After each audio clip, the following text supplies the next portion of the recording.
The book of Acts, chapter 19, verses 14 through 41. 7 sons of Sceva, a Jewish chief priest, were doing this. One day the evil spirit answered them, "Jesus I know, and Paul I know about, but who are you?" Then the man who had the evil spirit jumped on them and overpowered them all. He gave them such a beating that they ran out of the house naked and bleeding.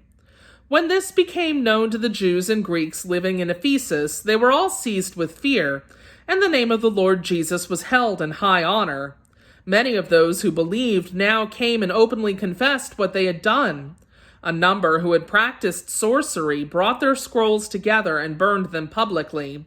When they calculated the value of the scrolls, the total came to 50,000 drachmas. In this way, the word of the Lord spread widely and grew in power. After all this had happened, Paul decided to go to Jerusalem, passing through Macedonia and Achaia. "After I have been there," he said, "I must visit Rome also."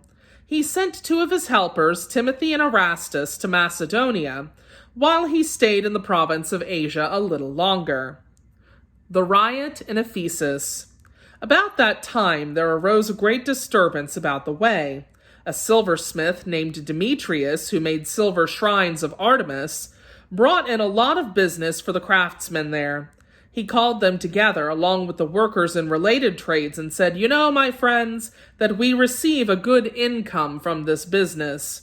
And you see and hear how this fellow Paul has convinced and led astray large numbers of people here in Ephesus and in practically the whole province of Asia.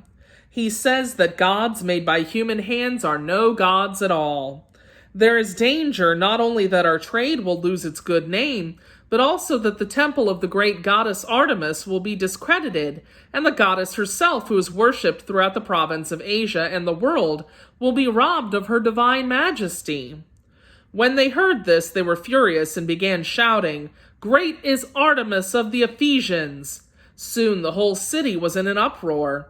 The people seized Gaius and Aristarchus, Paul's traveling companions from Macedonia, and all of them rushed into the theater together. Paul wanted to appear before the crowd, but the disciples would not let him. Even some of the officials of the province, friends of Paul, sent him a message begging him not to venture into the theater. The assembly was in confusion. Some were shouting one thing, some another. Most of the people did not even know why they were there. The Jews in the crowd pushed Alexander to the front and they shouted instructions to him. He motioned for silence in order to make a defense before the people. But when they realized he was a Jew, they all shouted in unison for about 2 hours, "Great is Artemis of the Ephesians."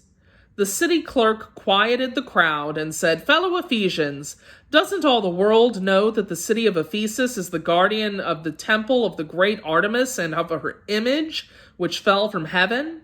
Therefore, since these facts are undeniable, you ought to calm down and not do anything rash.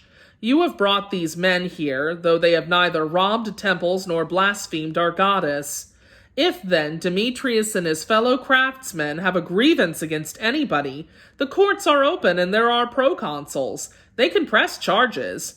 If there is anything further you want to bring up, it must be settled in a legal assembly. As it is, we are in danger of being charged with rioting because of what happened today. In that case, we would not be able to account for this commotion since there's no reason for it." After he had said this, he dismissed the assembly. The word of the Lord.